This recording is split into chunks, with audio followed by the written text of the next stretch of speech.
Hello student, आज हम लोग स्टार्ट करने वाले हैं क्लास 10 यूपी बोर्ड का।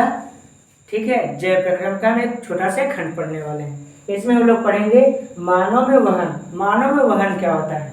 तो मानव में वहन का मतलब होता क्या है कि जैसे मानव जो प्राणी है, ठीक है, बहुकोषीय प्राणी होते हैं। इनमें जो भी भोज्य पदार्थ होता है या जो भी मटेरियल्स होते हैं, इनका क्या स्थानांतरण कैसे होता होगा या जो भी प्रक्रिया है, इन चीजों के बारे में क्या है आज हम पढ़ने वाले हैं। क्या पढ़ने वाले हैं हम लोग हैं? मानव में वहन पढ़ने वाले हैं, मतलब ट्रांसपोर्टेशन इन ह्यूमन बीइंग पढ़ने वाले हैं। मानव में ट्रांसपोर्टेशन पढ़ने वाले हैं। मतलब क्या है कि एक ऐसी प्रक्रिया है जिसमें मानव में रक्त वाहिकाओं के द्वारा या लसिकाओं के द्वारा पदार्थों का एक स्थान से दूसरे स्थान क्या होना, गमन होना। तो उसको क्या बोलते हैं? मानव में वहन बोलते हैं। मानव में वहन का मतलब कि रक्त वाहिकाओं के द्वारा या वाहिकाओं के द्वारा, ठीक है, या किसी भी माध्यम से, इतना समझिए कि किसी भी माध्यम से बने हुए भोज्य पदार्थों को एक स्थान से दूसरे स्थान बांटना ही क्या बोलते हैं? मानव में वहन कहलाता है। ठीक है, इसमें क्या होता है, जो भी पदार्थ होता है वो क्या होता है, एक स्थान से दूसरे स्थान क्या होता है, वो गमन करता रहता है। क्या करता है? वो एक स्थान से दूसरे स्थान क्या करता है, वो गमन करता रहता है। ठीक है, ठीक है, जैसे हम पढ़ते हैं क्या आगे,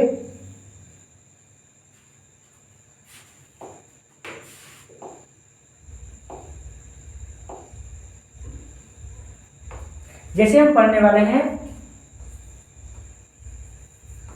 मानव में वहन। तो मानव में वहन समझता क्या है, किसी भी पदार्थ का एक स्थान से दूसरे स्थान तक स्थानांतरित होने की प्रक्रिया को ही क्या बोलते हैं? वहन बोलते हैं। क्या बोलते हैं? वहन कहा जाता है। वहन का मतलब एक स्थान से दूसरे स्थान तक किसी भी के पदार्थों का आवागमन होना, उसे क्या बोलेंगे? वहन कहा जाता है। ठीक है, तो मानव जो वहन होता है तो उसे क्या बोलते हैं? उसे बोलते हैं परिसंचरण तंत्र भी कहा जाता है। उसको क्या बोलते हैं? परिसंचरण तंत्र बोलते हैं। क्या बोलते हैं? परिसंचरण तंत्र। परिसंचरण तंत्र या वहन तंत्र एक ऐसी प्रक्रिया है जिसमें किसी पदार्थ का एक स्थान से दूसरे स्थान क्या होता है, स्थानांतरित होता है। उसे क्या बोलते हैं? परिसंचरण तंत्र कहा जाता है। ठीक है,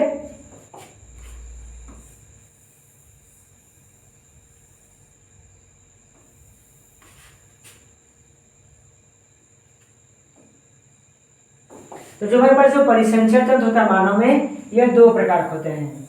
एक होता है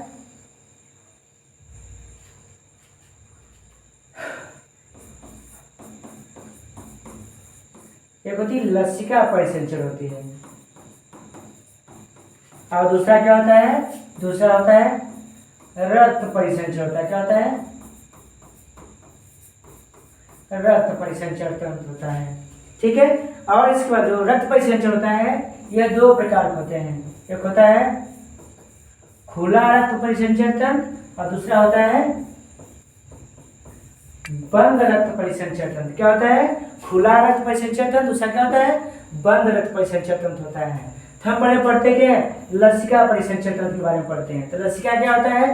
तो लसिका में क्या होता है, जैसे हमारे घावों को भरना, घावों को भरना, ठीक है, ये क्या करता है हमारे घावों को भरने में। ठीक है, इसके बाद अपशिष्ट पदार्थों के संचयन में, ठीक है, अपशिष्ट पदार्थों का क्या स्टोरिंग है, संचयन में कर सकते हैं। ठीक है, और इसके बाद ये क्या करता है, ये दिशात्मक गमन करते हैं। क्या करते हैं? ये दिशात्मक गमन करते हैं। दिशात्मक गमन करने में, दिशात्मक गमन मतलब हो सकता है कि इसमें क्या होता है कि ये संपूर्ण शरीर से ये किसकी तरफ जाते हैं, ये हृदय की तरफ गमन लगाते हैं। किसकी तरफ लगाएंगे? हृदय की तरफ गमन करते हैं। संपूर्ण शरीर से निकलेंगे, किधर जाएंगे? ये हृदय की तरफ गमन लगाते हैं। इसे क्या बोलते हैं? दिशात्मक गमन कहा जाता है। क्या बोलते हैं? दिशात्मक गमन कहते हैं। ठीक है, और इसके बाद लिम्फोसाइट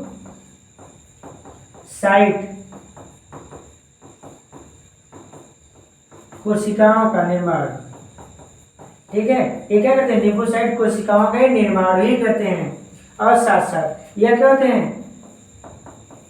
आरबीसी के संपर्क में क्या होते हैं? संपर्क में नहीं आते हैं। ठीक है। तो जो लसिका परिसंचरण तंत्र होती है, लसिका परिसंचरण तंत्र क्या होता है, ये घावों को भरने में क्या करते हैं, हमारी मदद करते हैं। क्या करते हैं, घावों को भरने में हमारी मदद करते हैं। फिर क्या करते हैं, अपशिष्ट पदार्थों के संचयन में, ये अपशिष्ट पदार्थों का क्या करते हैं, अधिक संचय करते हैं। फिर इनमें क्या होती है, दिशात्मक गमन पाई जाती है। दिशात्मक गमन का मतलब होता है क्या, संपूर्ण शरीर से निकलना और हृदय की तरफ बढ़ना, ठीक है, उसे क्या बोलते हैं, दिशात्मक गमन बोलते हैं। या ऐसे भी कह सकते हैं कि जिसमें क्या, ऐसा गमन जिसमें एक ही दिशा का ज्ञान हो, ऐसा गमन जिसमें एक ही दिशा का ज्ञान हो, उसे क्या बोलते हैं, दिशात्मक गमन कहा जाता है। और साथ साथ ये क्या करते हैं, ये लिम्फोसाइट नामक कोशिकाओं क्या करते हैं, निर्माण करते हैं। मतलब जो राक्षसी कोशिकाएं होती हैं, जैसे जो हमारे शरीर में क्या करता है, अपशिष्ट पदार्थों को मारने एवं भक्षण में सहायक होते हैं, उन्हें क्या बोलते हैं, राक्षसी कोशिका बोलते हैं। तो क्या करते हैं, लिम्फोसाइट वाला राक्षसी कोशिकाओं के निर्माण में भी क्या होते हैं, ये सहायक होते हैं। और क्या करते हैं, ये आरबीसी के संपर्क में नहीं आते हैं, मतलब इनका किसी भी प्रकार का आरबीसी वाहिकाओं से क्या है, इनका कोई भी लेन देन या योगदान नहीं होती है। किसकी, रक्त वाहिकाओं की जो होता क्या है, इनका लसिका से कोई संपर्क नहीं होता। इसमें रक्त परिसंचरण में किसका, वो भी आरबीसी का, ठीक है, आरबीसी से इनका कोई भी योगदान नहीं होता है, ठीक है। तो इसमें हम आगे कुछ पढ़ सकते हैं, जैसे हम पढ़ सकते हैं इसमें लसिका पढ़ सकते हैं। लसिका क्या होता है, एक तरल पदार्थ होती है। क्या होती है, एक तरल पदार्थ होती है। यह क्या होती है, तरल पदार्थ होती है। क्या होती है, तरल पदार्थ होती है, ठीक है, जो क्या करती है, दिशात्मक गमन करती है। और साथ साथ क्या होता है, हमारे शरीर में अपशिष्ट पदार्थों के क्या है, संचयन में सहायक होते हैं, ठीक है। लसिका को हम कॉमन भाषा में क्या बोलते हैं, इन्हें उत्तक द्रव्य भी कहते हैं। क्या बोलते हैं, इन्हें उत्तक द्रव्य भी कहा जाता है, उत्तक द्रव्य भी कहा जाता है। इन्हें क्या बोलते हैं, इन्हें उत्तक द्रव्य बोलते हैं। उत्तक द्रव्य इसका क्या है, दो उत्तकों के मध्य में पाए जाने वाले पदार्थ को क्या बोलेंगे, उत्तक द्रव्य कहा जाता है। मतलब दो उत्तकों के मध्य में पाए जाने वाले पदार्थों को क्या बोलेंगे, उत्तक द्रव्य कहा जाता है। फिर इसके बाद इनका जो सेकंड है, इन्हें क्या बोलते हैं, इन्हें जैविक छननी भी कहा जाता है। इन्हें क्या बोलते हैं, इन्हें जैविक छननी भी कहा जाता है। जैविक छननी का मतलब होता है क्या है, जो लसिका वाहिकाएं होती हैं, जो क्या होती हैं, लसिका वाहिकाएं आपस में उलझ करके एक जाल का निर्माण कर देती हैं। क्या करती हैं, जो लसिका वाहिकाएं होती हैं, ये आपस में उलझ करके एक जाल का निर्माण करती हैं, जिसे क्या बोलते हैं, जैविक छननी कहा जाता है। क्या बोलते हैं, जैविक छननी बोलते हैं। तो जैविक छननी क्या है, क्या होती है, लसिका वाहिकाएं आपस में उलझ करके एक जाल का निर्माण करती हैं, ठीक है। लसिका वाहिकाएं आपस में उलझ करके क्या करती हैं, एक जाल का निर्माण कर देती हैं, जो जैव पदार्थों के छानने एवं अलगाव में क्या होते हैं, सहायक होते हैं। इसे कॉमन भाषा में क्या कर सकते हैं, जैविक छननी के नाम से हम जानते हैं। और ये क्या करते हैं, अधिक मात्रा में अपशिष्ट पदार्थों के संचय में क्या होते हैं, ये सहायक होते हैं। क्या होते हैं, ये अपशिष्ट पदार्थों के संचयन में सहायक होते हैं, ठीक है। तो लसिका समझ में आ गया आपको। फिर हम आते हैं क्या, नेक्स्ट हेडिंग आते हैं, हम आते हैं रक्त परिसंचरण आते हैं। क्या आते हैं, रक्त परिसंचरण तंत्र, ठीक है। इसकी खोज सबसे पहले किसने किया था, इसकी खोज सबसे पहले विलियम हार्वे नामक वैज्ञानिक ने किया था। किसने, विलियम हार्वे नामक वैज्ञानिक ने किया था, ठीक है। इसकी खोज किसने किया था, विलियम हार्वे नामक वैज्ञानिक ने किया था। इसमें बताया गया कि रक्त के द्वारा पदार्थों का आवागमन होना, रक्त के द्वारा या रक्त के माध्यम से पदार्थों का आवागमन होना, उसे क्या बोलेंगे, रक्त परिसंचरण तंत्र बोलेंगे। क्या बोलेंगे, रक्त परिसंचरण तंत्र। रक्त परिसंचरण तंत्र का मतलब होता क्या है, एक ऐसा तंत्र जिसमें रक्त के द्वारा पदार्थों का आवागमन होता है, उसे क्या बोलते हैं, रक्त परिसंचरण तंत्र बोलते हैं। क्या बोलते हैं, रक्त परिसंचरण तंत्र बोलते हैं। तो रक्त परिसंचरण तंत्र क्या होता है, एक ऐसा तंत्र जिसमें रक्त के द्वारा भोज्य पदार्थों या अन्य प्रकार के पदार्थों का आवागमन होता है, इसे क्या बोलते हैं, रक्त परिसंचरण तंत्र होते हैं, ठीक है। फिर इसके बाद रक्त परिसंचरण तंत्र के प्रकार। क्या? रक्त परिसंचरण तंत्र के प्रकार। यह कितने प्रकार के होते हैं? यह निम्न कितने प्रकार के? 2 प्रकार के होते हैं। क्या होते हैं? ये निम्न 2 प्रकार के होते हैं। ये कितने प्रकार? निम्न 2 प्रकार के होते हैं। एक होता है कौन सा? एक होता है खुला परिसंचरण, खुला रक्त परिसंचरण। और दूसरा क्या होता है? दूसरा होता है बंद रक्त परिसंचरण होता है। क्या होता है? एक होता है खुला परिसंचरण, दूसरा क्या होता है? बंद परिसंचरण। जो खुला परिसंचरण होता है ये किसमें पाया जाता है? ये पाया जाता है कीड़े मकोड़ों पाया जाता है। किसमें? कीड़े मकोड़ों में। तो खुला परिसंचरण की विशेषता क्या है? कि एक ऐसा तंत्र जिसमें क्या होते हैं? वाहिनिकाएं नहीं पाई जाती। क्या? इसमें रक्त वाहिनिकाएं नहीं पाई जाती हैं। मतलब जहां से रक्त बनता है वहीं से संपूर्ण शरीर में बांट दिया जाता है। क्या किया जाता है? बांट दिया जाता है। तो उसे क्या बोलेंगे? उसे बोलेंगे खुला रक्त परिसंचरण तंत्र। खुला रक्त परिसंचरण तंत्र, इसमें हृदय की कोई भी आवश्यकता नहीं होती है। खुला परिसंचरण तंत्र एक ऐसी परिसंचरण तंत्र होती है जिसमें हृदय एवं रक्त वाहिनिकाओं की कोई योगदान नहीं होता है, अर्थात इसमें रक्त जहां पर बनता है वहीं से संपूर्ण शरीर में बांट दिया जाए। मतलब जहां से रक्त बनता है वहीं से संपूर्ण शरीर में क्या किया जाता है? बांट दिया जाता है। तो इसे क्या बोलेंगे? खुला रक्त परिसंचरण तंत्र बोलेंगे। क्या बोलेंगे? खुला रक्त परिसंचरण तंत्र। और जो बंद परिसंचरण तंत्र होता है यह क्या होता है? यह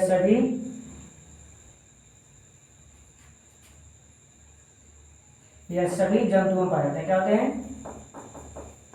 यह सभी जंतुओं में पाए जाते हैं। ठीक है, यह सभी जंतुओं में पाए जाते हैं। मतलब यहाँ पे क्या है? यहाँ पे हृदय पाया जाता है। जहाँ पे रक्त बनते हैं वहां से संपूर्ण शरीर में नहीं बांटा जाता है। तो इसे क्या बोलेंगे? बंद परिसंचरण तंत्र बोलेंगे। अब खुला परिसंचरण तंत्र का मतलब होता क्या है? एक ऐसा तंत्र जिसमें क्या होता है? जहाँ पे रक्त बनता है वहां से संपूर्ण शरीर में नहीं बांटा जाता। मतलब जहाँ से रक्त बनता है वहां से संपूर्ण शरीर में न बांटा जाए तो उसे क्या बोलेंगे? उसे बोलेंगे बंद परिसंचरण तंत्र बोलेंगे। मतलब इसमें हृदय पाई जाएगी, रक्त वाहिनिकाएं, ये सब चीजें क्या होती हैं? उपस्थित होते हैं। अनुपस्थित किसमें होती है? तो खुला रक्त परिसंचरण तंत्र में। खुला क्या होता है? जहाँ पर रक्त वाहिनिकाएं एवं हृदय अनुपस्थित होती हो या तो पाई जाती हैं लेकिन इनका कोई भी योगदान नहीं होता है। मतलब जहाँ पे रक्त बनता है वहीं से संपूर्ण शरीर में बांट दिया जाता है। जहाँ पे रक्त बनता है वहीं से संपूर्ण शरीर में बांट दिया जाए तो उसे क्या बोलेंगे? खुला रक्त परिसंचरण तंत्र बोलेंगे। अब बंद रक्त परिसंचरण तंत्र दूसरा क्या है? जहाँ पे रक्त बनता है वहां से संपूर्ण शरीर में न बांटा जाए। तो इसमें वाहिकाएं, हृदय, इनका सभी का कार्य यहाँ पे होता है। अब खुला रक्त परिसंचरण तंत्र में इसमें क्या होता है? जहाँ पे रक्त बनता है वहां से संपूर्ण शरीर में बांट दिया जाता है। जहाँ पे बनेगा वहीं से संपूर्ण शरीर में बांट दिया जाएगा तो खुला। और जहाँ पे क्या है? रक्त बने और वहां से न बांटा जाए, हृदय के द्वारा बांटा जाए तो उसे क्या बोलेंगे? बंद रक्त परिसंचरण तंत्र कहते हैं। ठीक है, चलिए अब हम पढ़ते हैं किसके बारे में? हम लोग पढ़ते हैं रक्त के बारे में।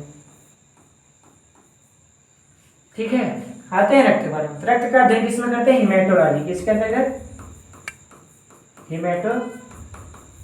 हिमेटोलॉजी कर सकते हैं या क्या कर सकते हैं? उसे रक्त विज्ञान कर सकते हैं। क्या कर सकते हैं? रक्त विज्ञान के अंतर्गत क्या करते हैं? इसका रक्त का अध्ययन करते हैं। रक्त विज्ञान या हिमेटोलॉजी के अंतर्गत किसका अध्ययन करते हैं? हम रक्त का अध्ययन करते हैं। तो रक्त का अध्ययन किसमें किया जाता है? रक्त विज्ञान या हिमेटोलॉजी के अंतर्गत हम क्या करते हैं? रक्त का अध्ययन करते हैं। ठीक है, तो रक्त क्या होता है? तो रक्त एक लाल तरल संयोजी उत्तक होते हैं। क्या होते हैं? यह लाल तरल क्या होते हैं? संयोजी उत्तक होते हैं। क्या होता है? यह एक लाल तरल संयोजी उत्तक होता है। ठीक है, रक्त लाल हीमोग्लोबिन कारण होता है। किसके कारण होता है? हीमोग्लोबिन के कारण होता है। ठीक है, रक्त लाल किसके कारण होता है? हीमोग्लोबिन के कारण लाल होते हैं। मतलब हीमोग्लोबिन जब पाई जाएगी तो रक्त क्या होगी? लाल होगी। ठीक है, और रक्त का बनना क्या? रक्त का बनना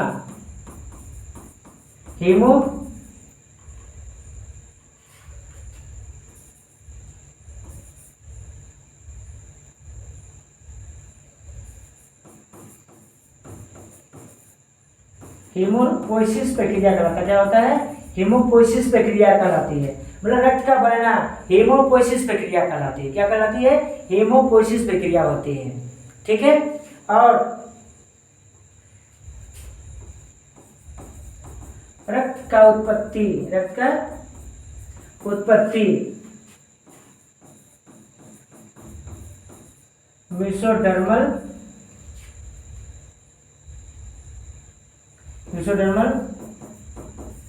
भ्रूणी जनन स्तर की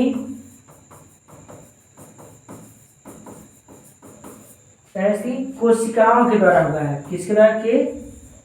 के द्वारा हुआ है। ठीक है। तो रक्त का उत्पत्ति किससे हुआ है? तो जो रक्त की उत्पत्ति हुआ है, किससे? जो रक्त की उत्पत्ति हुआ है वो मेसोडर्मल भ्रूणी जनन स्तर की कोशिकाओं के द्वारा हुआ है। मतलब कि रक्त उत्पत्ति क्या हुआ है? भ्रूण में हुआ है। ठीक है। लेकिन जो रक्त होता है, रक्त हमारे शरीर का, यह हमारे शरीर के वजन का कितना होता है? यह हमारे शरीर के वजन का लगभग कितना होता है?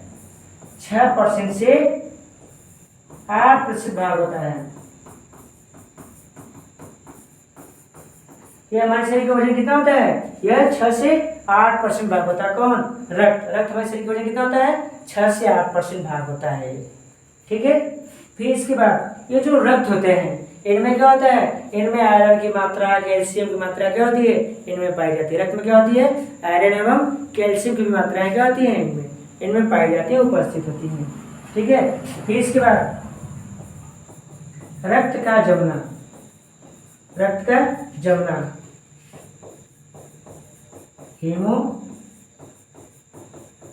हीमोस्टैसिस कहलाता है।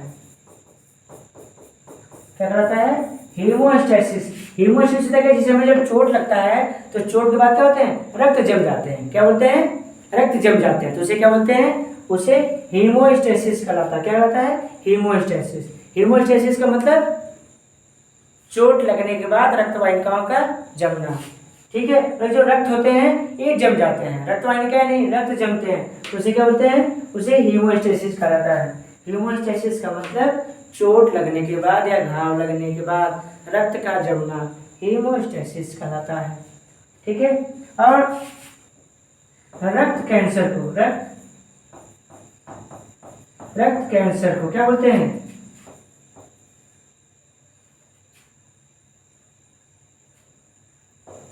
ल्यूकेमिया नामक रोग कहलाता है। क्या बोलते हैं? ल्यूकेमिया नामक रोग बोलते हैं। ठीक है। ल्यूकेमिया नामक रोग क्या होता है? ल्यूकेमिया क्या बोलते हैं? ब्लड कैंसर को बोलते हैं। ठीक है। रक्त कैंसर क्या बोलते हैं? ल्यूकेमिया नामक रोग कहलाता है। ठीक है। फिर इसके बाद होता है रक्त हिपैरिन के कारण। हिपैरिन के कारण रक्त वाहिकाओं में नहीं जमता है।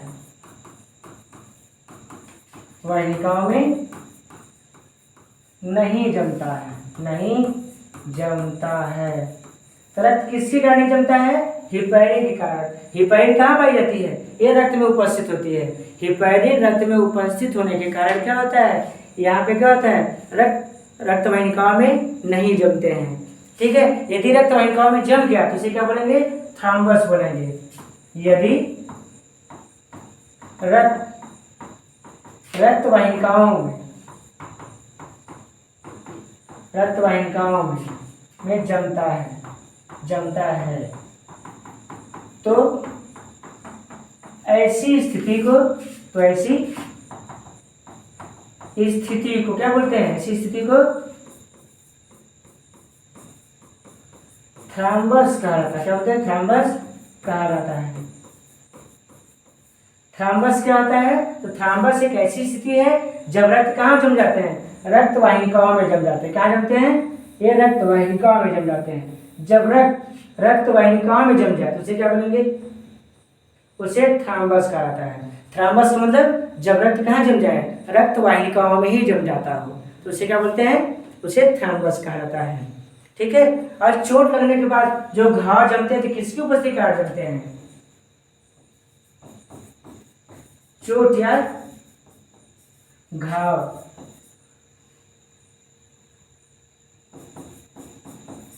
लगने के बाद, चोट या घाव लगने के बाद रक्त फिब्रिनोजन, फिब्रिनोजन के कारण क्या होते हैं, कारण जम जाते हैं।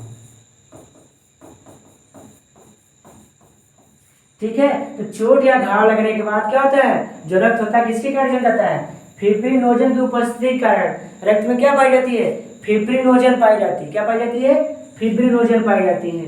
फिब्रिनोजन की उपस्थिति के कारण क्या होता है, जो रक्त होते हैं कहाँ जम जाते हैं, ये रक्त वाहिकाओं के अंदर ही क्या रहते हैं, जम जाते हैं। तो उसे क्या बोलते हैं, उसे फिब्रिनोजन की उपस्थिति कहा जाता है।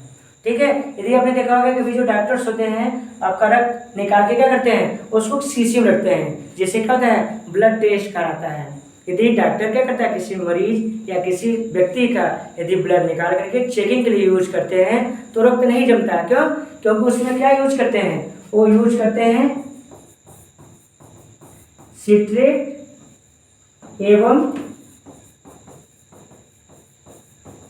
ऑक्सैलेट अम्ल का उपयोग करते हैं। क्या करते हैं, ऑक्सैलेट अम्ल का उपयोग करते हैं, जिससे क्या होता है, डॉक्टरों के पास क्या होता है, जो रक्त होता है वो क्या होता है, वो जो उसमें रखते हैं तो उसमें क्या होता है, नहीं जमता शीशी में, जिससे क्या होता है, ब्लड टेस्टिंग के लिए यूज करते हैं। तो ब्लड टेस्टिंग के लिए जब यूज किया जाता है जो रक्त होता है तो उसमें क्या पाई जाती है, सिट्रेट या क्या ऑक्सैलेट अम्ल मिलाते हैं। जो डॉक्टर्स होते हैं रक्त चेकिंग करने से पहले रक्त में क्या मिलाते हैं, सिट्रेट या ऑक्सैलेट अम्ल मिलाते हैं, जिससे रक्त से क्या होता है, रक्त से कैल्शियम आयन हट जाता है और रक्त जमने से रुक जाती है।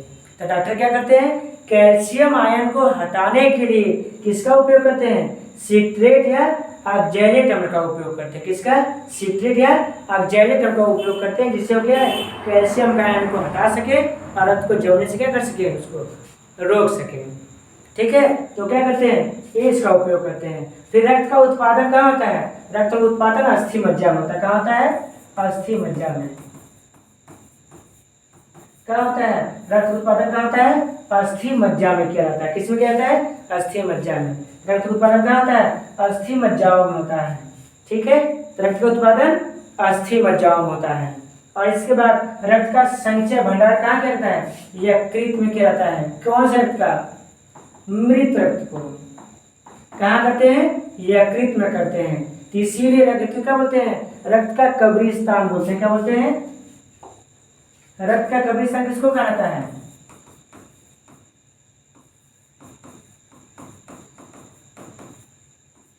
रक्त का कब्रिस्तान यकृत को कहा जाता है। किसको बोलते हैं, यकृत को कहा जाता है। यकृत क्या बोलते हैं, रक्त का कब्रिस्तान बोलते हैं। यकृत को रक्त का कब्रिस्तान। रक्त का बैंक किसको कहते हैं, प्लीहा को।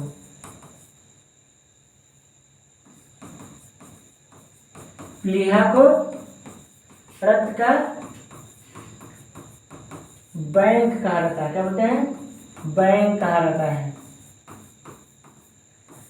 ठीक है, तो रक्त का बैंक किसे कहते हैं, तो रक्त का बैंक किसे कहते हैं, प्लीहा को कहा जाता है। प्लीहा या स्प्लीन होती है। क्या होती है, स्प्लीन। स्प्लीन या प्लीहा को क्या बोलते हैं, रक्त का कब्रिस्तान बोलते हैं। क्या बोलते हैं, रक्त का कब्रिस्तान कहा जाता है। ठीक है, और एक स्वस्थ मनुष्य में, एक स्वस्थ मनुष्य में जो महिला होती है, महिला में रक्त कितना होना चाहिए, कितना चाहिए, ये होना चाहिए 5 से 6 लीटर होना चाहिए। कितना, चलिए ठीक है, 4 से 5 लीटर होना चाहिए। ठीक है, लेकिन पुरुष है तो पुरुष कितना चाहिए, 5 लीटर से 6 लीटर होना चाहिए। कितना, 5 से 6 लीटर। मतलब एक स्वस्थ मनुष्य की बात हो रही है। एक स्वस्थ मनुष्य में जो महिलाएं होती है इसमें क्या है, कम से कम 4 और ज्यादा ज्यादा क्या होता है, 5 लीटर रक्त की आवश्यकता होती है। और इसका जो पुरुष होता है तो पुरुष में कितनी आवश्यकता होगी, 5 से 6 लीटर रक्त की क्या होती है, आवश्यकता होती है। ठीक है, फिर आते हैं रक्त के भाग आते हैं। क्या आते हैं, रक्त के भाग। रक्त के भाग, रक्त के 2 भाग होते हैं। एक होती है प्लाज्मा होती है, दूसरी की क्या होती है, रक्त रक्त कणिकाएं होती हैं। जो प्लाज्मा होती है ये क्या होता है, ये रक्त का सीरम भाग होता है। क्या होता है, रक्त का सीरम भाग होता है। ये हल्के पीले या रंगहीन चिपचिपे होते हैं। यह संपूर्ण शरीर रक्त का ये 55% भाग बनाते हैं। क्या बनाते हैं, 55% भाग बनाते हैं। कौन, ये जो प्लाज्मा होती है ये रक्त का 55% भाग बनाती है। इसमें अनेक प्रकार के क्या है, खनिज पदार्थ, प्रोटीन, विटामिन, एल्बुमिन, ये सब चीजें क्या होती हैं, ये पाई जाती हैं। और साथ साथ विचित्र बात तो ये है कि प्लाज्मा रक्त की क्या होती है, सीरम भाग होती है। और ये क्या करता है, रक्त को जमने से बचाता है। क्या करती है, रक्त को जमने से बचाती है। फिर जो रक्त कणिकाएं होती है कितना परसेंट भाग होती है, ये 45% भाग होती है। क्या होंगी, 45%। और इनके कितने टाइप्स होते हैं, 3 होते हैं, आरबीसी, दूसरा डब्ल्यूबीसी, और तीसरा क्या होता है, तीसरा प्लेटलेट्स होता है। जो आरबीसी होता है कितना परसेंट भाग होती है, एक 40% भाग बनाती है। डब्ल्यूबीसी एक 4% भाग बनाते हैं। और प्लेटलेट्स कितना बनाता है, यह 1% भाग बनाते हैं। ठीक है। और जो डब्ल्यूबीसी होता है यह 2 प्रकार के होते हैं। कौन कौन सा है, कणिका में, दूसरा क्या होती है,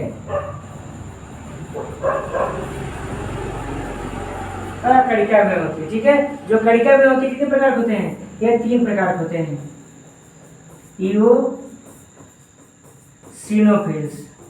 ईओसिनोफिल्स, दूसरा क्या होता है, दूसरा होता है बेसोफिल्स होता है। ठीक है। और तीसरा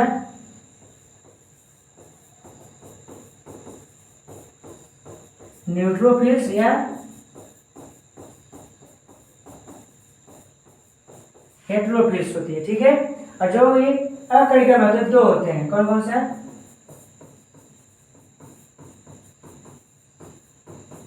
लिम्फोसाइट, दूसरा होता है मोनोसाइट्स होती है। और लिम्फोसाइट के 2 भाग होते हैं। कौन कौन सा, टी सेल और दूसरा होती है बी सेल होती है। ठीक है। और जो ईसनोफिल्स होता है ये रक्त से कितना परसेंट भाग बनाता है, 2% से 4% भाग होता है। और जो बेसोफिल्स होता है यह 0.2 से 5% भाग बनाते हैं। ठीक है। और जो हेट्रोफिल्स होता है यह कितना बनाता है, 60% से 70% भाग बनाते हैं। कितना, 60 से 70% भाग बनाते हैं। और जो लिम्फोसाइट होता है यह 20% से 30% पार्ट्स बनाते हैं। और मोनोसाइट्स 2% से 10% बनाते हैं। ठीक है। तो एक छोटी सी एक चार्ट होती है हमारे पास।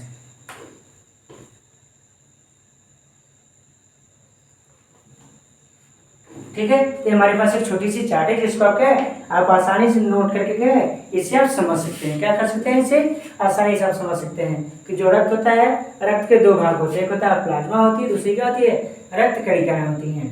जो प्लाज्मा होती है ये क्या होता है, ये 55% भाग बनाते हैं। इसके रक्त का कोई भी संरचना या आकार नहीं होती है। इसमें क्या होता है, सीरम भाग होते हैं, मतलब रक्त को जमने से बचाते हैं। या तो हल्के पीले रंग के होते हैं या इनका कोई भी रंग नहीं होता है। यह क्या करते हैं, इनमें प्रोटीन, कार्बनिक तत्वों की संख्या की संख्या अधिक होती है। इनमें क्या होता है, 90% जल होती है। और इसके बाद 10% जो होता है वो क्या होगा, कार्बनिक प्लस अकार्बनिक दोनों पदार्थ होते हैं। क्या होता है, कार्बनिक और अकार्बनिक दोनों पदार्थ होते हैं। किसके पास, प्लाज्मा के पास। प्लाज्मा के पास क्या होता है, 90% क्या होती है, जल होती है। और इसका 10% क्या होता है, कार्बनिक एवं अकार्बनिक पदार्थ होते हैं। कार्बनिक एवं अकार्बनिक पदार्थ होते हैं। फिर जो रक्त कणिकाएं होती हैं, रक्त कणिकाएं कितनी होती हैं, 3 होता है। कौन कौन सा, आरबीसी, डब्ल्यूबीसी और प्लेटलेट्स होता है। ठीक है। अब हम आते हैं क्या, आरबीसी आते हैं। आरबीसी को कॉमन भाषा क्या बोलते हैं, लाल रक्त कणिका बोलते हैं। क्या बोलते हैं, लाल रक्त कणिका बोलते हैं। ठीक है। इसे क्या बोलते हैं, लाल रक्त कणिका कहा जाता है। क्या बोलते हैं, लाल रक्त कणिका के नाम से इसे जाना जाता है। ठीक है। क्या बोलते हैं, लाल रक्त कणिका बोलते हैं। और इसकी आयु कितनी होती है, इसकी आयु 100 से 120 दिन होती है। क्या होती है, 100 से 120 दिन होती है। ठीक है। इसके कणों का व्यास कणों का व्यास, ठीक है, कणों का व्यास कितना होता है 0.8 होता है। कितना होता है 0.8 माइक्रोन होता है। और इनकी जो कणों की जो लंबाई होती है, लंबाई, इनके कणों की लंबाई कितनी होती है तो 6 से 7 माइक्रोन होती है। क्या होती है 6 से 7 माइक्रोन होता है। ठीक है, ओ मिस्टेक, जो माइक्रोन है ये मिलीमीटर है। ठीक है, ये मिलीमीटर होता है। और इसकी जो लंबाई होती है कितनी होती है 6 से 7 माइक्रोन होता है। और ये हीमोग्लोबिन क्या होते हैं, ये लाल होते हैं। और एक बूंद में यह लगभग कितना होता है 26 करोड़ होता है। कितना होता है 26 करोड़ इनकी संख्या होती है। एक बूंद में लगभग ये 26 करोड़ पाए जाते हैं। और ये क्या करते हैं ऊर्जा प्लस ऑक्सीजन का क्या करते हैं समूहन करते हैं। क्या बोलते हैं इनका समूहन करते हैं। ठीक है, आरबीसी समझ में आ गया। आरबीसी को लाल कणिका या क्या बोलते हैं इरिथ्रोसाइट्स कहा जाता है। इरिथ्रोसाइट्स के नाम से क्या होता है आरबीसी को जाना जाता है। और आरबीसी का उत्पादन कहाँ होता है अस्थि मज्जा में ही होती। कहाँ होती है अस्थि मज्जा में होती है। इसका उत्पादन कहाँ होता है अस्थि मज्जा में। ठीक है, कहाँ होगा उत्पादन कहाँ होता है अस्थि मज्जा में होती है। ठीक है, एक और उत्पादन अस्थि मज्जा में होता है। इनकी आयु कितनी होती है 100 से 120 दिन होता है। इनके कणों का व्यास कितना होता है 0.8 mm होता है। लेकिन इनकी लंबाई कितनी होती है 6 से 7 माइक्रोन होती है। और ये बूंद में कितने पाए जाते हैं लगभग 26 करोड़ इनकी संख्या होती है। कितनी होती है 26 करोड़ इनकी संख्या होती है। इनका मुख्य काम क्या होता है ऊर्जा एवं ऑक्सीजन का संवहन करना होता है। क्या होता है ऊर्जा एवं ऑक्सीजन का संवहन करना होता है। इनका उत्पादन कहाँ पर होता है अस्थि मज्जा में। लेकिन यकृत को मिस्टेक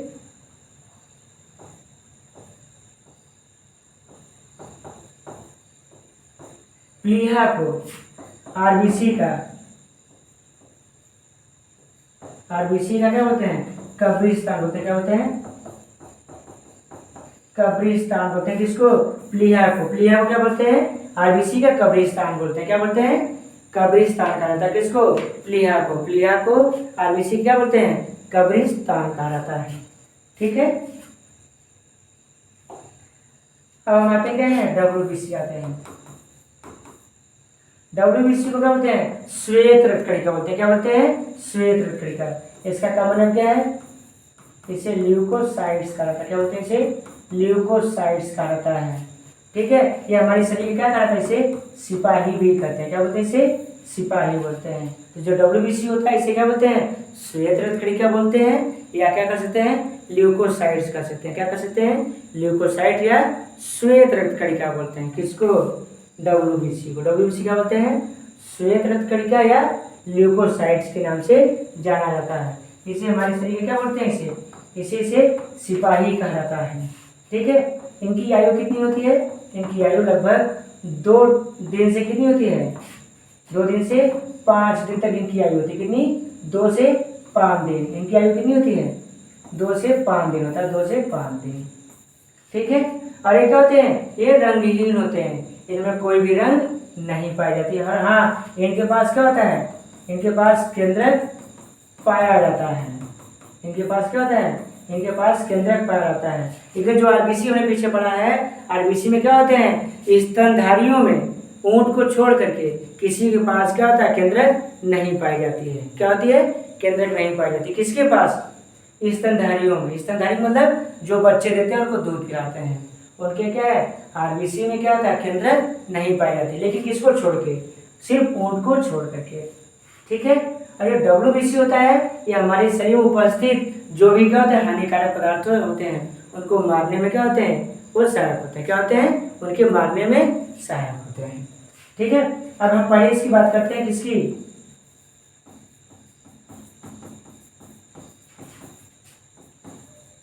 हम आते हैं इओसिनोफिल्स की बात करते हैं। तो जो इओसिनोफिल्स होता है ये कितना % भाग होता है 2% से 4% भाग होते हैं। कितने होते हैं 2 से 4% भाग होते हैं। इनका काम क्या होता है ये अति संवेदनशील होते हैं। क्या होते हैं ये अति संवेदनशील होते हैं और हमारी क्या बनाते हैं, ये प्रतिरक्षा, ये हमारी प्रतिरक्षा तंत्र को बनाते हैं। क्या होते हैं, ये अति संवेदनशील होते हैं और हमारी प्रतिरक्षा तंत्र को ये बनाते हैं। और सबसे खास बातें हैं क्या क्या होते हैं, ये एलर्जी के प्रति क्या होते हैं, एलर्जी के प्रति उत्तरदायी होते हैं। क्या होते हैं, इन्हें किसके प्रति उत्तरदायी माना गया है, एलर्जी के प्रति। ठीक है, एलर्जी से किसी धुआं आ गया तो धुआं से हमें खांसी आता है। ठीक है, या हमने कोई गंदा पदार्थ देख लिया तो हमको उल्टी आने लगा तो उसे क्या बोलते हैं, उसे बोलते हैं अति संवेदनशील बोलते हैं। उस प्रक्रिया में क्या होता है, ये एलर्जी की प्रतिक्रियाएं होती है। किसकी होती है, एलर्जी की गतिविधियां, एलर्जी की क्या होती हैं, ये प्रतिक्रियाएं होती हैं। ठीक है, और दूसरा होता है क्या है, बैसोफिल्स होते हैं। क्या होते हैं दूसरा होता है हमारे पास बैसोफिल्स होता है। क्या होता है, बैसोफिल्स होता है। तो बैसोफिल्स का काम क्या होता है, तो जो बैसोफिल्स हमारे पास होते हैं ना, इनका मुख्य एक ही काम होता है कि क्या करते हैं, ये मास्ट कोशिकाओं का प्रतिनिधित्व करते हैं। क्या करते हैं, मास्ट कोशिकाओं का प्रतिनिधित्व करते हैं।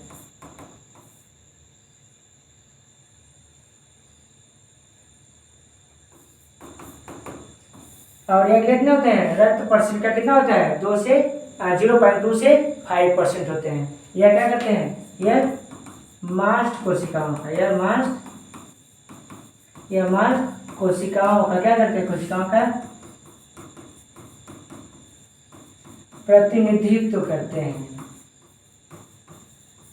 यह मास्ट कोशिकाओं क्या करते हैं, प्रतिनिधित्व करते हैं। मास्ट कोशिकाओं का प्रतिनिधित्व मतलब उनको संचालन करते हैं। और इसमें जैसे सीरोटोनिन, फिर इसके बाद मेलेटोनिन, फिर इसके बाद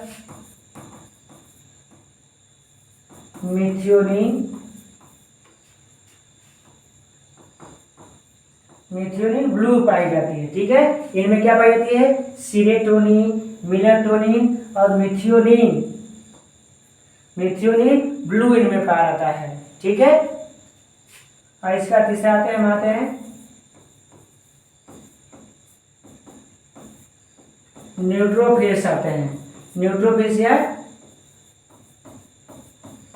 हेटेरोफिल्स आते हैं। क्या आते हैं, न्यूट्रोफिल्स या हेटेरोफिल्स आते हैं। ये रक्त में कितना परसेंट भाग बनाते हैं, 60% से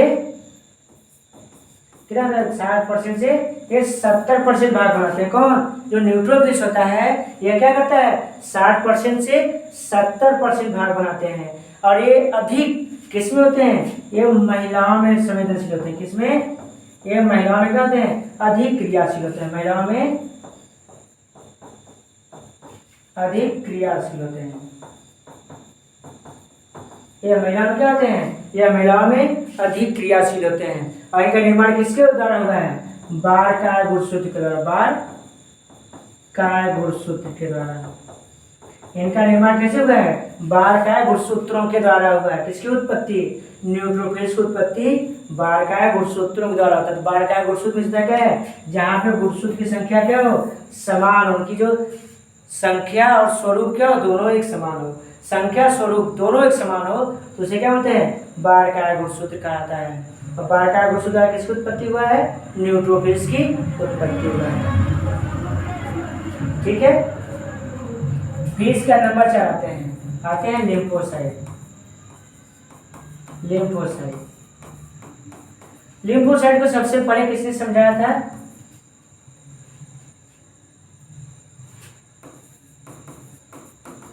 एमिल वान,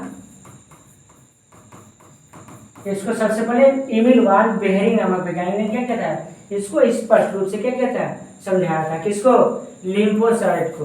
और लिम्फोसाइट का निर्माण कैसे हुआ है, इनका निर्माण लिम्फ प्लस WBC द्वारा हुआ है। इनका निर्माण कैसे हुआ है, लिम्फ प्लस WBC द्वारा हुआ है। किसका निर्माण, लिम्फोसाइट का। लिम्फोसाइट का निर्माण कैसे हुआ है, इनका निर्माण हुआ लिम्फ प्लस WBC द्वारा। किसका निर्माण हुआ है, लिम्फोसाइट नामक कोशिकाओं का निर्माण हुआ है। तो लिम्फोसाइट कोशिकाओं का निर्माण किसके द्वारा हुआ है, तो हुआ है लिम्फ प्लस WBC के द्वारा हुआ है। ठीक है, यह कितना परसेंट भाग बनाते हैं, तो बनाते हैं 20% से 30% भाग होते हैं। कितने होते हैं, 20 से 30% भाग होते हैं। किसके, ए ब्लड के। और कौन से ब्लड के, WBC के। ठीक है। और एक होती है इनके दो कोशिका होती है, एक होती है टी सेल और दूसरी होती है बी सेल होती है। जो बी सेल होता है इसको क्या बोलते हैं, इसे ब्लड मेमोरी कहता है। क्या बोलते हैं इसे ब्लड मेमोरी बोलते हैं। और ये करता क्या है, ये दोनों का काम होता क्या है, हानिकारक पदार्थों के मारने में सहायक होना एवं प्लाज्मा की मरम्मत में भी सहायक होते हैं दोनों। ये दोनों हानिकारक पदार्थों के मारने एवं प्लाज्मा की मरम्मत में सहायक होते हैं। यह दोनों हानिकारक पदार्थों के मारने एवं प्लाज्मा की मरम्मत में सहायक होते हैं। ठीक है।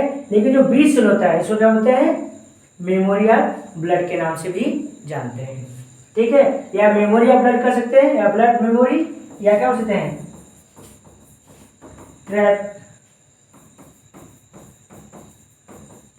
कांस्टेबल ऑफ ट्रैफिक पुलिस बोलते हैं। क्या बोलते हैं, कांस्टेबल ऑफ ट्रैफिक पुलिस। किसको, WBC क्या बोलते हैं, कांस्टेबल ऑफ ट्रैफिक पुलिस कहलाता है। ठीक है। अब फिर हम आते हैं क्या, मोनोसाइट आते हैं। क्या आते हैं, हम आते हैं मोनोसाइट।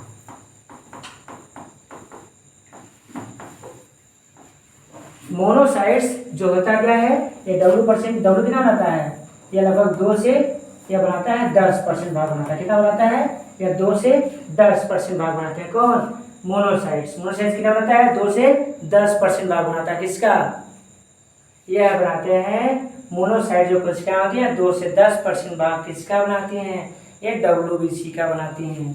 ठीक है। इन्हें क्या कौन भाषा बोलते हैं, इन्हें बोलते हैं राक्षसी कोशिका। इन्हें क्या बोलते हैं, राक्षसी कोशिका बोलते हैं। फिर क्या बोलते हैं, इन्हें बोलते हैं बड़ा पुलिस कहलाता है। ठीक है। इन नामों से क्या इनको जाना जाता है, मतलब इन्हें राक्षसी कोशिका बोलते हैं और बड़ा पुलिस के नाम से जाना जाता है। और इनका काम क्या होता है, हानिकारक पदार्थों के मारने एवं प्लाज्मा के मरम्मत में क्या होते हैं, ये सहायक होते हैं। ये हानिकारक पदार्थों के मारने एवं प्लाज्मा की मरम्मत में क्या होते हैं, सहायक होते हैं। ठीक है। अब हम आते हैं रक्त नंबर 3 आता है। कौन आता है, प्लेटलेट्स आते हैं। क्या आते हैं, प्लेटलेट्स। प्लेटलेट्स का कॉमन नेम क्या है, ऐसे बोलते हैं, क्या बोलते हैं, थ्रोम्बोसाइट्स कहलाता है। इनकी जो आयु होती है कितनी होती है, इनकी जो आयु होती है 8 डेज से कितना होता है, इनकी आयु 8 से 10 दिन होती है। कितनी होती है इनकी आयु, 8 से 10 दिन। किसकी, की प्लेटलेट्स की। प्लेट्स की आयु कितनी होती है, 8 से 10 दिन होती है। यह घावों के भरने एवं उसकी मरम्मत में क्या होते हैं, सहायक होते हैं। यदि एक स्वस्थ मनुष्य की बात हो तो स्वस्थ मनुष्य में लगभग क्या है, 5 मिनट के अंदर क्या करते हैं, रक्त को जमा देते हैं। ठीक है। और यह केवल स्तनधारी प्राणियों में पाया जाता है। मतलब कीड़े मकोड़ों में या सांप में, छिपकली, गोजर, टिड्डा, तिलचट्टा, इन प्राणियों नहीं पाया जाता। किसमें पाया जाता है, या केवल किसमें पाए जाते हैं, स्तनधारी प्राणियों में पाए जाते हैं। स्तनधारी प्राणी का मतलब होता है क्या है, ऐसे प्राणी जो क्या करते हैं, बच्चे देते हैं उनको दूध पिलाते हैं। ऐसे प्राणी जो बच्चे देते हैं उनको दूध पिलाते हैं, उन्हें क्या बोलते हैं, उन्हें स्तनधारी प्राणी के नाम से जाना जाता है। क्या बोलते हैं, उसे स्तनधारी प्राणी के नाम से जाना जाता है। ठीक है। फिर आते हैं क्या, रक्तवाहिनिकाएं आते हैं। क्या आते हैं, रक्तवाहिनिकाएं आते हैं।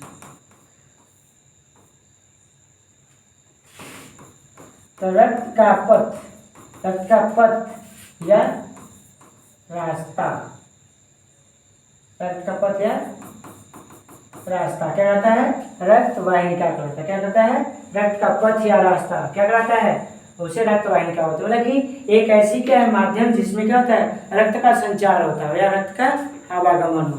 एक ऐसा माध्यम जिसमें रक्त का आवागमन या संचार हो, उसे क्या बोलते हैं, रक्त वाहिनिका बोलते हैं। रक्त वाहिनिका क्या है, जिसमें रक्त का आवागमन या संचार होता है। जिसमें रक्त का आवागमन या संचार हो तो उसे क्या बोलेंगे, उसे बोलेंगे रक्त वाहिनिका बोलेंगे। क्या बोलेंगे, रक्त वाहिनिका। यह 3 प्रकार की होती है। कौन कौन सी, केशिका, एक होती है शिरा, और तीसरा क्या होती है, तीसरा होती है धमनी होती है। क्या होती है, धमनी। केशिका, शिरा और धमनी होती है। जो केशिका होती है इन्हें क्या बोलते हैं, इन्हें नसों का जाल बोलते हैं। क्या बोलते हैं, नसों का, इन्हें जाल कहता है, जाल कहा जाता है। इन्हें क्या बोलते हैं, इन्हें नसों का जाल कहा जाता है। क्यों, क्योंकि छोटे छोटे गुच्छों के रूप में उत्तकों एवं अंगों के ऊपर पाए जाते हैं। ये जो केशिका होती है इन्हें क्या बोलते हैं, इन्हें नसों का जाल कहा जाता है। क्यों, क्योंकि वो उत्तकों या क्या अंगों के ऊपर क्या होते हैं, ये चिपके होते हैं। ठीक है, तो इन्हें क्या बोलते हैं, केशिका बोलते हैं। और जो शिरा होती है यह मोटी होती है। क्या होती है, यह मोटी होती है। इनमें रक्त क्या होता है, इनमें रक्त धीमी गति से प्रवाह करता है। क्या करता है, धीमी गति से प्रवाह करता है। इनमें क्या होता है, रक्त धीमी गति से प्रवाह करता है। क्या करता है, इनमें रक्त जो होता है ना वो धीमी गति से प्रवाह करता है। क्या होता है, इनमें रक्त धीमी गति से प्रवाह करता है। और जो धमनी होती है इनमें रक्त क्या होता है, तेज गति से प्रवाह करता है। क्या होता है, अधिक तीव्र गति से प्रवाह करता है। और ये शिरा की वजह क्या होती है, यह क्या होती है, पतली होती है। क्या होती है, यह पतली होती है। इनमें रक्त क्या होता है, तीव्र गति से प्रवाह करता है। क्या करता है, तीव्र गति से प्रवाह करता है। क्या, तीव्र गति से प्रवाह करता है। ठीक है, ठीक है। फिर हम आते हैं क्या है, हम आते हैं नेक्स्ट आते हैं, हम आते हैं हृदय। हम आते हैं हृदय। हृदय मतलब हम हार्ट की बात करेंगे। हृदय का अध्ययन किसमें करते हैं, हृदय का अध्ययन कार्डियोलॉजी या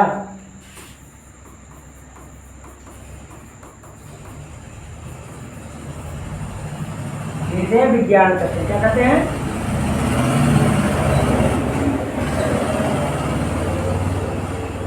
जो हृदय होता है हृदय का अध्ययन किसमें करते हैं, कार्डियोलॉजी या हृदय विज्ञान के अंतर्गत करते हैं। ठीक है, इसका जो वजन होता है, वजन कितना होता है, 250 ग्राम से कितना होता है, 300 ग्राम तक होता है। कितना होता है, 300 ग्राम तक होता है।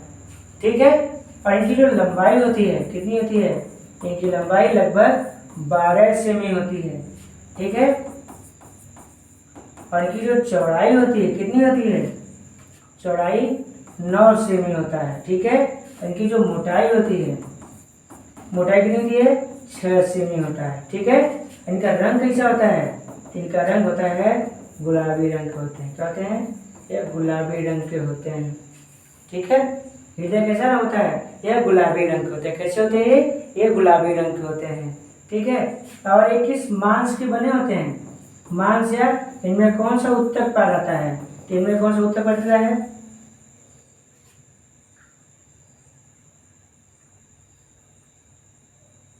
इसमें हृदय पेशी उत्तक पाया जाता है। क्या पाया जाता है, इनमें हृदय पेशी उत्तक पाया जाता है। और ये कभी नहीं थकते हैं, जीवन पर्यंत क्या करते हैं, ये कार्यों को पूरा करते रहते हैं। जो हृदय होता है हृदय अध्ययन किसमें करते हैं, कार्डियोलॉजी या हृदय विज्ञान के अंतर्गत करते हैं। फिर हृदय वजन कितना होता है, 250 ग्राम से 300 ग्राम इसका वजन होता है। फिर इसकी लंबाई कितनी होती है, इसकी लंबाई 12 सेमी होती है। कितनी होती है, इसकी लंबाई 12 सेमी होता है। चौड़ाई कितना होता है, चौड़ाई इसकी 9 सेमी होता है। इसकी मोटाई 6 सेमी होती है। कितना हृदय कितना मोटा होता है, ये 6 सेमी मोटे होते हैं। और इनका रंग कैसा होता है, ये गुलाबी रंग के होते हैं। इनमें कौन सा मांस पाई या उत्तक पाई जाती है, हृदय पेशी उत्तक पाई जाती है। ठीक है, और सबसे खास बात है हृदय के बाहर उभार को, ठीक है, हृदय के जो बाहर क्या होती है, उभार होती है, उसको क्या बोलते हैं, उसको बोलते हैं कंघाकार, कंघाकार कोशिका बोलते हैं। क्या बोलते हैं उसे, कंघाकार कोशिका बोलते हैं। हृदय के बाहर जो क्या होती है, उभार होती है मांसों की, हृदय के बाहर जो छोटे छोटे उभार होते हैं उनको क्या बोलते हैं, कंघाकार कोशिका कहा जाता है। और जो हृदय होता है यह 1 मिनट में लगभग 72 से 75 बार धड़कता है। कितने बार धड़कता है, 1 मिनट में क्या है, लगभग 72 से 75 बार धड़कता है। कौन, हृदय धड़कता है। इसमें जो आवाज आती है हृदय में 2 आवाज आती है। कौन कौन सा, एक होता है लब होती है, दूसरी क्या होती है, डब की आवाज आती है। हृदय में कितनी प्रकार की आवाज आती है, लब और डब की आवाज आती है। क्या आती है, लब और डब की आवाज आती है, किसमें, हृदय में। ठीक है, और जो हृदय होता है, हृदय के बाहर एक आवरण पाई जाती है, क्या पाई जाती है, एक आवरण पाई जाती है, जिससे क्या बोलते हैं, पेरी, जिसे क्या बोलते हैं, पेरिकार्डियम बोलते हैं। क्या बोलते हैं, हृदय के बाहर कौन सी आवरण होती है, पेरिकार्डियम नामक आवरण होता है। क्या होता है, हृदय में पेरिकार्डियम नामक आवरण होती है। और इसका कार्य क्या होता है, कार्य होता है रक्त में गति प्रदान करना। ये क्या करता है, रक्त में गति प्रदान करता है। क्या करता है, रक्त में गति देता है। और हृदय कितने भागों में बटा होता है, हृदय के जो भाग होते हैं कितने होते हैं, हृदय के 4 भाग होते हैं। कौन सा, दायां आलिंद, दायां आलिंद, दायां निलय, फिर इसके बाद बायां आलिंद,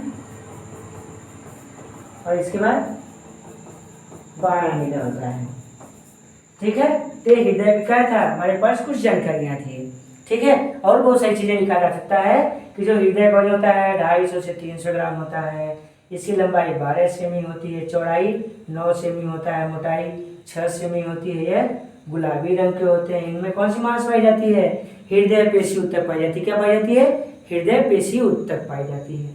और इसमें जो उभार होते हैं, हृदय के बाहर छोटी छोटी क्या होते हैं, उभार होते हैं, जिसको क्या बोलते हैं, कंघाकार कोशिका बोलते हैं। क्या बोलते हैं, कंघाकार कोशिका कहलाता है। और ये 1 मिनट में कितनी बार घटता है, 72 से 75 बार घटते हैं। ठीक है, और क्या होता है, इनमें कौन सी आवाज आती है, लब और डब। इसमें 2 प्रकार की आवाजें आती है, जैसे लब और डब की आवाज आती है।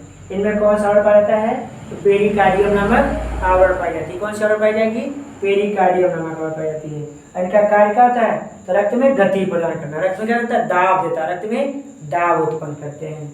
फिर इसका रक्त में कितने भाग होते हैं, 4 भाग होते हैं, दायां आलिंद, बायां आलिंद, दायां निलय और बायां निलय। ठीक है, फिर सबसे खास बात यह है कि यह 1 मिनट में, यह 1 मिनट में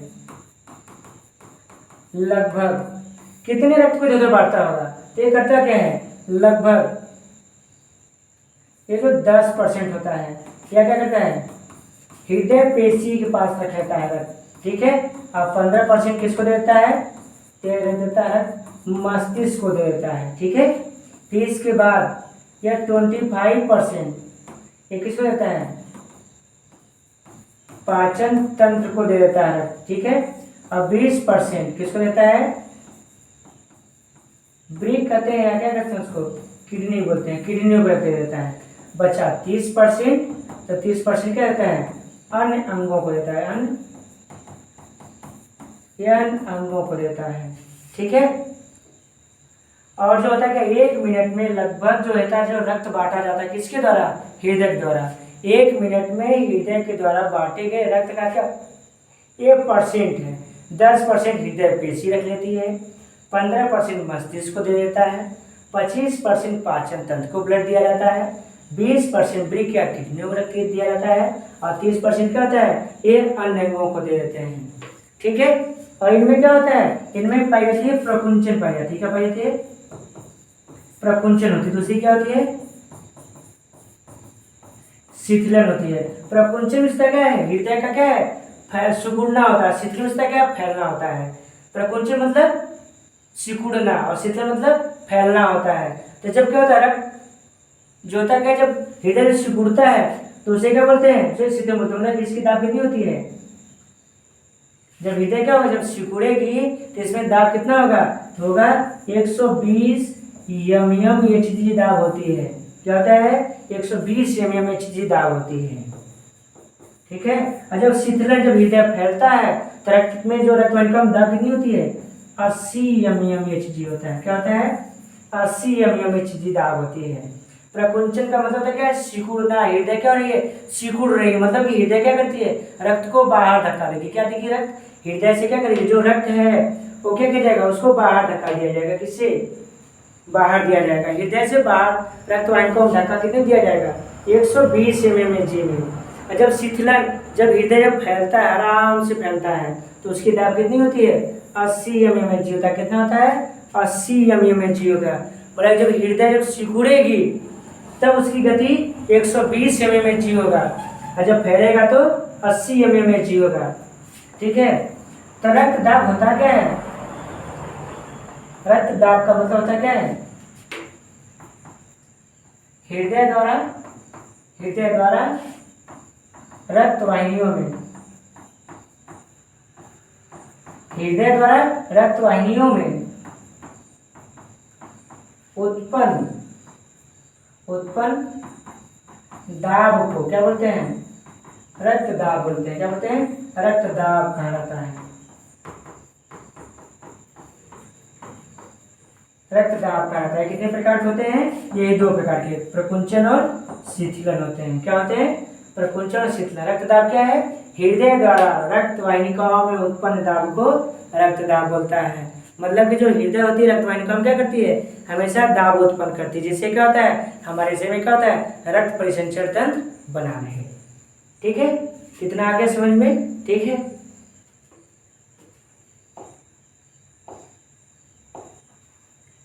ठीक है। अब हम आते हैं क्या? छोटा सा हम चार्ट पढ़ते हैं।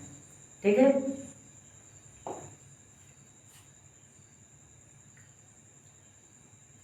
तो हमारे पास क्या एक छोटा सा हृदय का क्या फोटो होता है।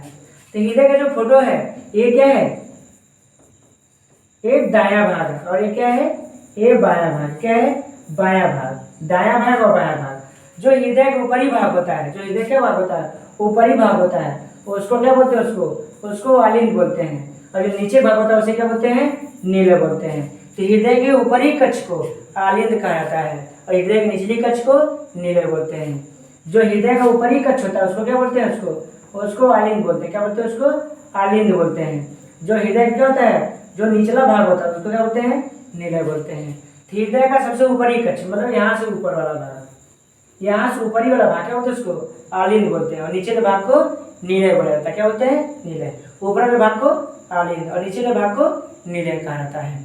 ठीक है, और ये जो भाग होता है ये दायां है और बायां है। तो दायां आलिंद बायां आलिंद, दायां नीला और बायां नीला होता है। मतलब इसके कितने कक्ष होते हैं? 4 कक्ष होते हैं। ठीक है, इसके 4 कक्ष होते हैं, लेकिन दायां आलिंद बायां आलिंद, दायां नीले और बायां नीले। ये होता क्या है? जैसे ये जो शिराएं होती है, शिराएं क्या करती हैं? ये संपूर्ण शरीर से रक्त को अंदर लेके आती हैं। क्या लेके आती हैं? संपूर्ण शरीर से क्या करती है? रक्त को ये अंदर लेके आती हैं। जब अंदर लेके आती हैं तो ये क्या होता है? ये कौन सी कपाट होती है? ये क्या होती है? इसका नाम है त्रिवलनी। इसका नाम क्या है? त्रिवलनी कपाट। क्या नाम इसका है? त्रिवलनी कपाट होता है। और इसका कपाट का नाम क्या है? इसका नाम है द्विवलनी कपाट। क्या नाम इसका? द्विवलनी कपाट होती है। इधर है त्रिवलनी कपाट, इधर क्या है? द्विवलनी कपाट होती है। त्रिवलनी कपाट और द्विवलनी कपाट। तो जो होता है कि संपूर्ण शरीर से उच्च महाशिरा एवं निम्न महाशिरा के द्वारा, उच्च महाशिरा एवं निम्न महाशिरा के द्वारा रक्त कहाँ होता है? हृदय के दाएं आलिंद में आता है। कहाँ आता है? दाएं आलिंद में आता है। ठीक है, निम्न महाशिरा के द्वारा एवं उच्च महाशिराओं के द्वारा अशुद्ध रक्त संपूर्ण शरीर से दाएं आलिंद में आता है। उच्च महाशिरा एवं निम्न महाशिरा के द्वारा, उच्च महाशिरा एवं निम्न महाशिरा के द्वारा क्या होता है? संपूर्ण शरीर से कहाँ आता है? ये आता है हृदय के दाहिने आलिंद में आता है। फिर उसके बाद कहाँ पहुँचते हैं? ये दाएं नीला में पहुँचते हैं। फिर यहाँ से संपूर्ण रक्त कहाँ छोड़ दिया जाता है?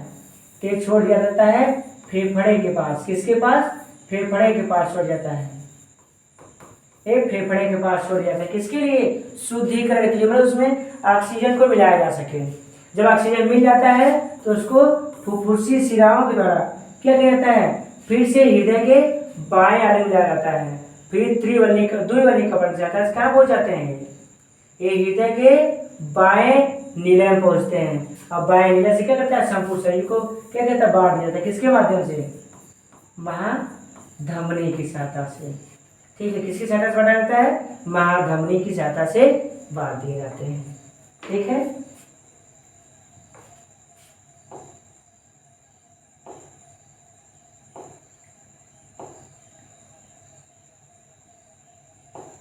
जैसे हम कह सकते हैं कि जैसे हमारे पास एक हृदय है, एक सपोज मानना है कि हमारे पास एक हृदय है। ठीक है, हृदय में एक होता है नस ऊपर से आती है, जिसका नाम क्या है? उच्च महाशिरा है। क्या नाम इसका है? उच्च महाशिरा है। और एक नीचे पाई जाती है यहाँ पे, जिसका नाम क्या है? निम्न महाशिरा है। क्या नाम इसका है? निम्न महाशिरा होती है। जब ये हृदय पहुंचती है तो क्या होता है? इसमें ये पाई जाती है त्रिवलनी कपाट। इसका नाम क्या है? त्रिवलनी कपाट होती है। क्या होती है? त्रिवलनी कपाट होती है। तो ये जो रक्त कहाँ से आया है? ये संपूर्ण शरीर से आया। क्या है? ये संपूर्ण शरीर से रक्त आए हैं। कौन सा रक्त है? ये अशुद्ध खून है। क्या है? ये अशुद्ध रक्त होते हैं। और ये कौन सा भाग होता है? ये दायां भाग होते हैं। और ये बायां भाग है। क्या है? बायां भाग और ये दायां भाग होते हैं। ठीक है। जब यहाँ पर रक्त आ गया है, रक्त आएगी तो फिर यहाँ से रक्त क्या होता है? ऊपर से नीचे होते हुए कहाँ पहुँचता है? ये पहुँचेगी त्रिवलनी कपाट से होते हुए यह दाएं निलय में पहुँचती है। फिर रक्त कहाँ छोड़ दिया जाता है? यह छोड़ दिया जाता है फेफड़े के पास। किसके पास? फेफड़े के पास। ठीक है। ये कौन सी रक्त है? अशुद्ध खून है। और ये कौन सी नस है? फुफ्फुसी। ये फुफ्फुसी धमनी है। जब ये रक्त शुद्ध जाता है तो इसको कौन लेके आता है?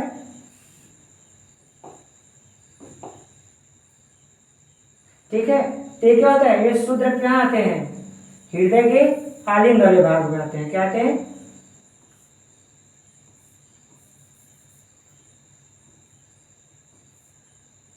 इसका नाम क्या है? फुफ्फुसी शिरा नाम। इसका नाम क्या है? फुफ्फुसी शिरा होती है। तो ये शुद्ध खून कहाँ से आया?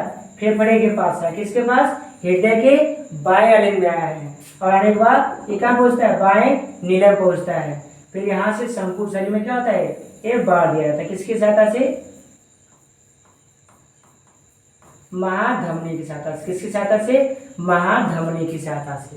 ठीक है। तो हमारे पास कुछ प्रोसेस होता है। जैसे यह संपूर्ण शरीर से रक्त कहाँ आता है? उच्च महाशिरा एवं निम्न महाशिरा द्वारा कहाँ आते हैं? हृदय के बाएं भाग में आते हैं। क्या आते हैं? ये दायां मिस्टेक, ये दायां भाग में आते हैं, दायां आलिंद में। फिर दायां आलिंद से कहता है त्रिवलनी कपाट की सहायता से कहाँ पहुँचते हैं? ये दायां निलय में पहुँचता है। फिर दायां निलय से यही अशुद्ध रक्त कहाँ पहुँचता है? फेफड़े के पास। कौन ले जाता है उसको? फुफ्फुसी धमनी उसको पहुँचाती है। जब वो शुद्ध जाता है तब उसको फुफ्फुसी शिराएं उसको उस रक्त को प्राप्त करती हैं और कहाँ लेके आती हैं? बाएं आलिंद में पहुँचाती हैं। फिर इसके बाद बाएं आलिंद से कहाँ पहुँचता है वो? बाएं निलय पहुँचता है। फिर इसके बाद महाधमनी की सहायता से संपूर्ण शरीर में बांट दिए जाते हैं। ठीक है। तो हमारे पास ये भाग होता है। जो आलिंद ऊपरी भाग का था आलिंद, और दूसरी भाग क्या होती है? निलय होती है। ठीक है।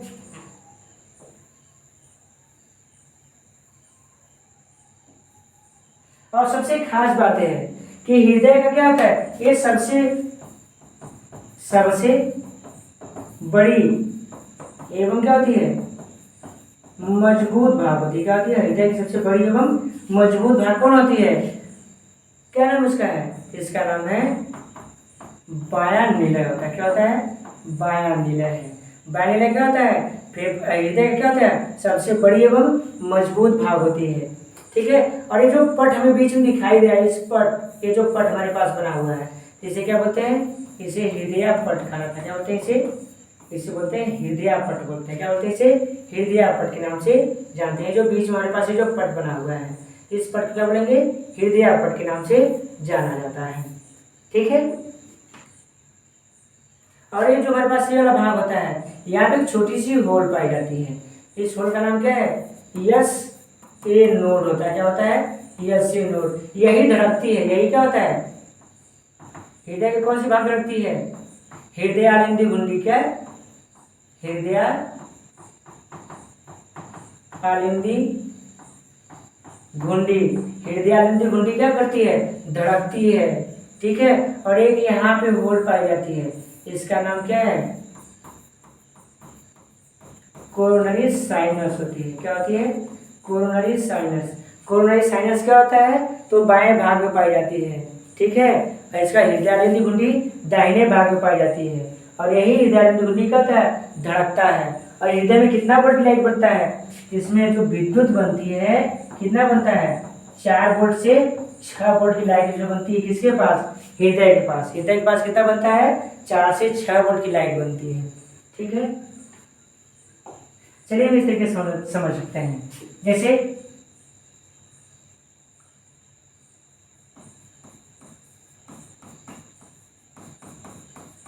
संपूर्ण शरीर से रक्त कहाँ आया, हृदय के पास आया। हृदय के कौन से भाग में, दायां दायां आलिंद में आया। किसके पास आया, दायां आलिंद के पास आया। कौन लेके आया है, निम्न एवं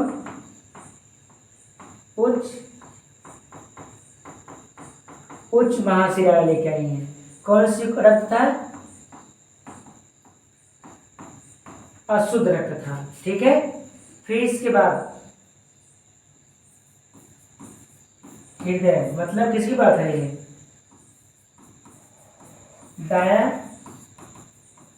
दायां नीले की बात हो रही है। ठीक है, तो जो दायां नीले से होता है तो रक्त कहाँ पहुंचता है, दायां नीले से रक्त कहाँ जाएगी, दायां नीले से रक्त जाता है किसके पास, फेफड़े के पास जाती है। कौन से लेके जाता है, फुफ्फुसी धमनी लेके जाती है। कौन ले जाएगी, फुफ्फुसी धमनी। कौन सी रक्त होती है, अशुद्ध रक्त होता है। क्या होता है, अशुद्ध रक्त होता है। ठीक है, फिर इसके बाद फिर वो फेफड़े से रक्त को फिर प्राप्त करता है। क्या होता है, फिर से रक्त को प्राप्त करता है। अब किसके पास आएगी, वो आएगी हृदय के पास। हृदय के कौन से भाग के पास, बायां, ये बायां आलिंद के पास आते हैं। कौन लेके आता है, फुफ्फुसी शिरा लेके आती है। अब कौन सा रक्त होता है, शुद्ध रक्त होता है। कौन सी रक्त होगी, शुद्ध रक्त होती है। ठीक है, फिर इसके बाद बायां नीले से ये रक्त क्या होता है, संपूर्ण शरीर में बांट दिया जाता है। क्या होते हैं, संपूर्ण शरीर में क्या होता है, बांट दिया जाता है। कौन लेके जाएगी, महाधमनी लेकर जाती है। कौन सा होता है, शुद्ध रक्त होती है। ठीक है, तो इस चार्ट की सहायता से क्या है, हम हृदय की कार्यविधि को क्या है, हम समझ सकते हैं। क्या कर सकते हैं, हृदय की कार्यविधि को समझ सकते हैं। जैसे संपूर्ण शरीर से रक्त कौन लेके आता है, निम्न एवं उच्च महाशिराएं लेके आती हैं। इनके पास कौन सा रक्त होता है, अशुद्ध रक्त होते हैं। कहाँ लेके आते हैं, ये दाएं आलिंद में लेके आते हैं। ठीक है, जब दाएं आलिंद में आता है तो क्या होता है, रक्त नीचे आता है। मतलब वो रक्त नीचे आएगी, किस में चला जाएगा, दायां नीला में चले जाते हैं। तो दायां नीला क्या करता है, फुफ्फुसी धमनी की सहायता से कहाँ छोड़ देते हैं, फेफड़े के पास छोड़ देते हैं। कौन सी रक्त होती है उनके पास, अशुद्ध रक्त होता है। ठीक है, कुछ समय के उपरांत क्या होता है, फिर फेफड़े से शुद्धिकरण के उपरांत फुफ्फुसी शिराएं उस रक्त को कहाँ लेकर आती है, हृदय के बाएं आलिंद में लेकर आती है। और जो कौन सी रक्त होती है, शुद्ध रक्त होती है। ठीक है, फिर बायां नीला से उस रक्त को क्या कहता है, महाधमनी की सहायता से संपूर्ण शरीर में बांट दिया जाता है। उसको क्या बोलते हैं, शुद्ध रक्त कहा जाता है। ठीक है, फिर इसके आते क्या है, हम आते हैं दोहरा रक्त परिसंचरण तंत्र बोलते हैं। एक ऐसा तंत्र जिसमें क्या हो, हृदय क्या हो, 2 बार रक्त को प्राप्त करता हो। एक ऐसी स्थिति जिसमें क्या करे, हृदय 2 बार रक्त को प्राप्त करता है, उसे क्या बोलते हैं, दोहरा परिसंचरण तंत्र बोलते हैं। यह 2 प्रकार के होते हैं। कौन कौन सा, फुफ्फुसी रक्त परिसंचरण तंत्र, दूसरा क्या होता है, दैहिक, फुफ्फुसी और दैहिक। जैसे उसको हम भी चार्ट से समझ सकते हैं।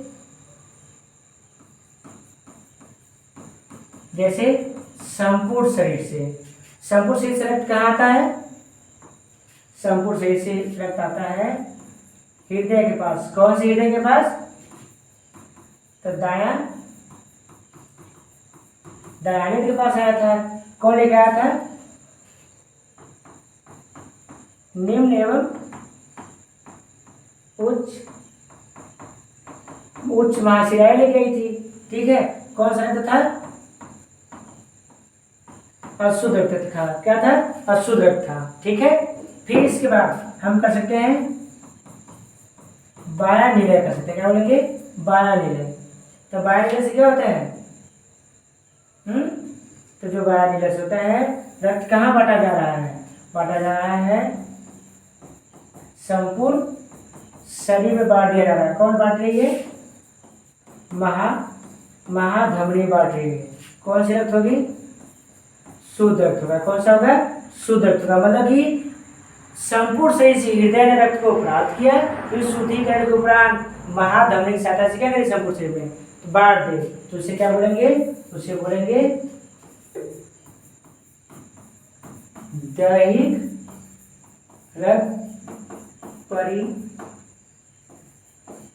रक्त परिसंचरण तंत्र बोलते हैं।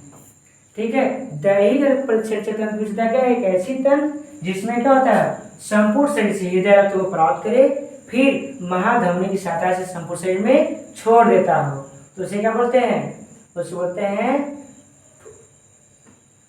दैहिक रक्त परिसंचरण तंत्र कहलाता है। ठीक है, फिर इसके बाद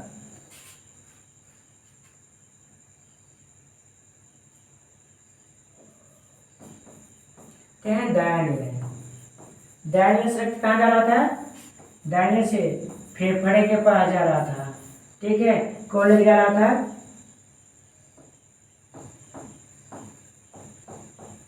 फुफ्फुसी। उसको फुफ्फुसी शिरा लेके गई थी। कौन सी रक्त थी? अशुद्ध रक्त था। क्या था?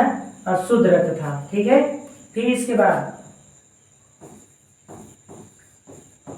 फेफड़े से रक्त कहाँ चला गया?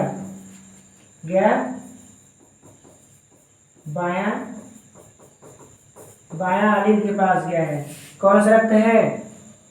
कौन लिख गया यहाँ पे? ध्यान लिख गई है फुफ्फुसी मिस्टेक हो गया यहाँ पे। तो क्या करें? दायां से रक्त कौन ले जाएगा? फुफ्फुसी धमनी लेके जाएगी। कौन लेके जाएगी?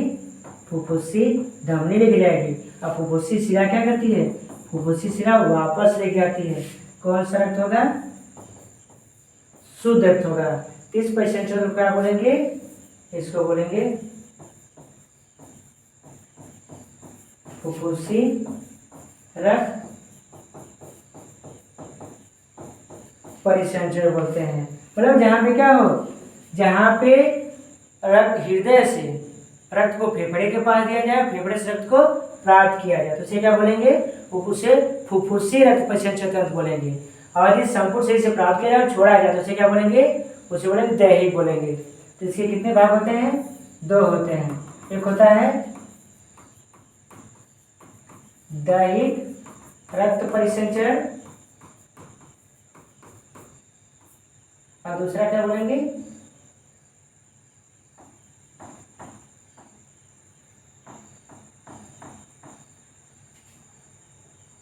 फुफ्फुसी। ठीक है, फुफ्फुसी रक्त परिसंचरण बोलते हैं। ठीक है, ये 2 प्रकार के होते हैं। ठीक है, यदि हमारा ये वीडियो अच्छा लगा हो तो इसको क्या है? लाइक, शेयर और सब्सक्राइब करना न भूलिएगा। ठीक है।